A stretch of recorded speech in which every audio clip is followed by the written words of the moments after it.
Then we move to Steel, and I think honestly Steel probably got the best reprints in the game. For comparison, they got Captain Hook Forceful Duelist, a 1/2 cost that has Challenger 2, making it a 3/2.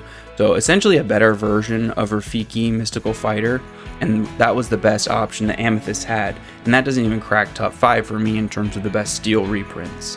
So looking at our list, we have Tink's Giant Fairy. This card kind of fell out of favor in the meta for a while, but it used to be pretty big, and I think with a lot of the removal being gone and the aggro that we'll see, I think we're going to see a lot of this card. It's got some great shift targets in Amber, Steel, and Amethyst. You know, we've seen the rise of Rhino in Amber Steel decks, but this Robin Hood is still pretty meta relevant. You still saw it in Steel Song decks. I think it can be really big into the Amethyst Steel decks.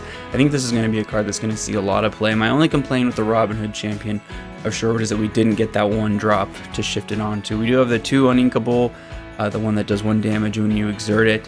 Not as great of a shift target, but I think we'll still see this Robin Hood come up. I was tempted to give the best slot in Steel to Fire the Cannons. Again, with aggro being so huge, and with the Rhinos and the power lines coming out, you're going to want to fire the cannons on them before they shift. That's going to be the game changer. If you don't stop that shift, you're in for a world of trouble. Fire the Cannons is a great way to do that, but I think there's one better option in Steel for #1 pick.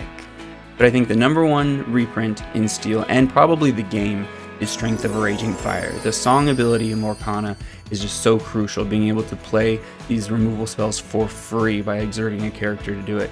It's inkable, so if you don't need it, you just ink it. All Steel decks, pretty much all Steel decks before this rotation were running Strength of a Raging Fire, and I think every Steel deck after is going to be running this. You need 4 copies of this in your deck if you're playing Steel. It doesn't matter if you're Emerald Steel, Ruby Steel, Amethyst Steel, Amber Steel, Emerald Steel, Sapphire Steel are all going to be running 4 copies of this, and that's why I think this is the #1 pick.